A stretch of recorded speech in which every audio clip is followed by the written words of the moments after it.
Are there any prehistoric pterodactyls still alive? References and images of photos say yes.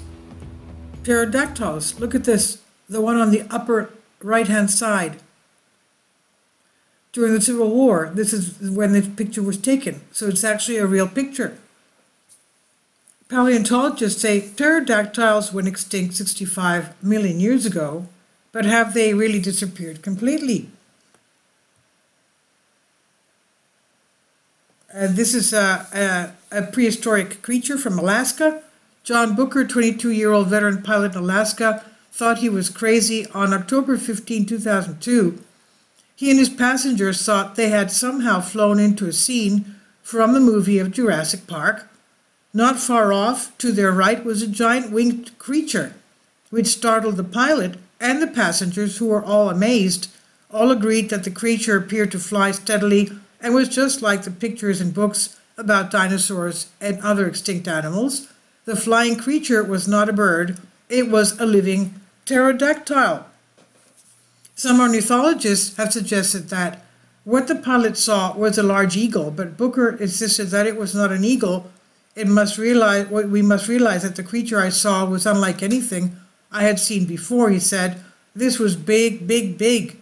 I have seen maybe 100,000 eagles, and I know that this was much larger than a wingspan of 8 feet, he told the Telegraph. A witness on the ground also saw the creature. He told the media that it was definitely not a bird. He described the animal as a prehistoric pterodactyl seen in the movies.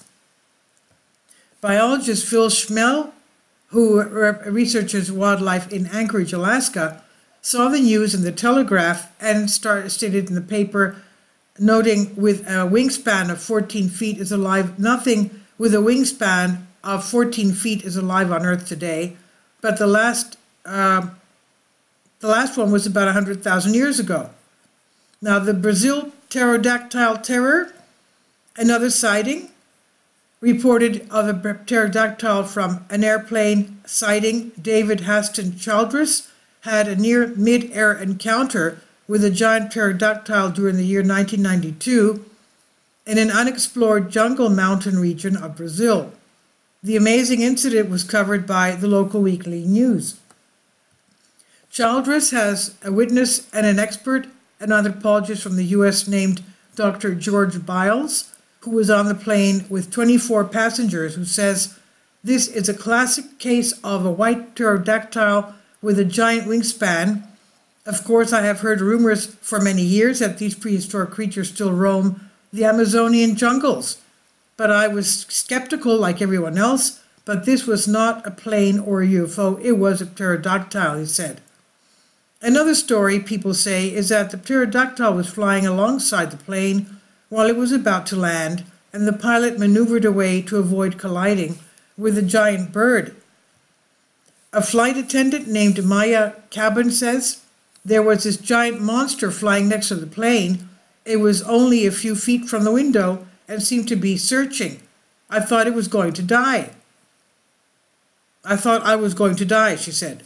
Now, could these prehistoric birds really have survived into modern times? Stories about the pterodactyl in the past, they may have often called as dragons. The description of the dragon, quote-unquote, however, is the physical appearance of a large pterodactyl to match.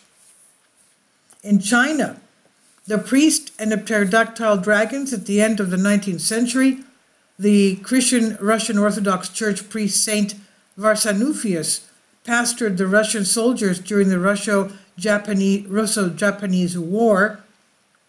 Listening to the soldiers stationed at the Hantanza site, they reported seeing a huge winged dragon hiding in one of the caves of the mountain.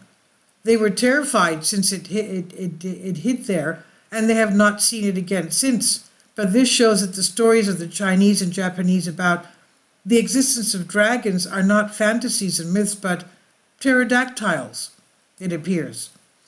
After all, they deny the existence of these monsters, but you cannot deny anything simply because it's not within our understanding, as it's done with UFOs and aliens. And in this case, the subject has been ridiculed instead of a serious investigation.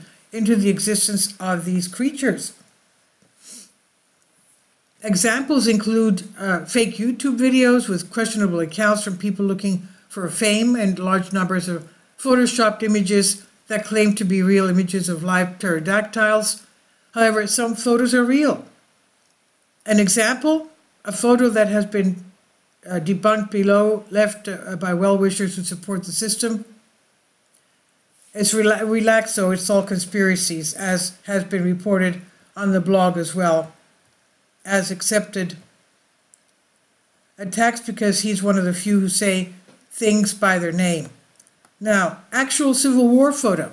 This is what we're talking about on the upper right-hand side and in the middle, okay? Civil War. We're talking about the United States, 1865, around there. The actual Civil War photo with suspected pterodactyl, while it's real, the actual Civil War photo was suspected pterodactyl on the right. And also in Papua New Guinea, exhibitions like these appear throughout history. People report sightings of creatures that match the description of the pterodactyl. Today, the hunt for pterodactyl continues. A creature called a ropin is known to inhabit areas in Papua New Guinea. In 1944, in New Guinea, Dwayne Hodgkinson and his friends saw a pterodactyl. Expeditions to the area and interviews with many eyewitnesses are proof that some pterodactyls still roam the skies. They're living fossils from our distant past, of course. Isn't this amazing? Of course, they look like huge pelicans, but to see a huge thing like this, especially if you're in the air, flying alongside your plane, why would they fly along? I guess it's because they wanted to, Have you ever seen Canadian geese? I used to live in Canada, so every fall they would leave in a V-shaped form. And we were told that that's because they want to lessen their air resistance. And the goose in the front of the nose of the V changes every few minutes or so. Okay, because that way the air resistance is less towards the V. So I guess they were near the plane because perhaps they wanted to lessen their air resistance. Could that be a reason? I don't know. Please leave your comments and thank you for your support. Kindly support my Patreon account. The daily posts are 5 videos daily and they are totally different from what I have on my YouTube channel. Thank you so much for your support and that you find all my content so interesting. You'll find the Patreon account details in the description box below.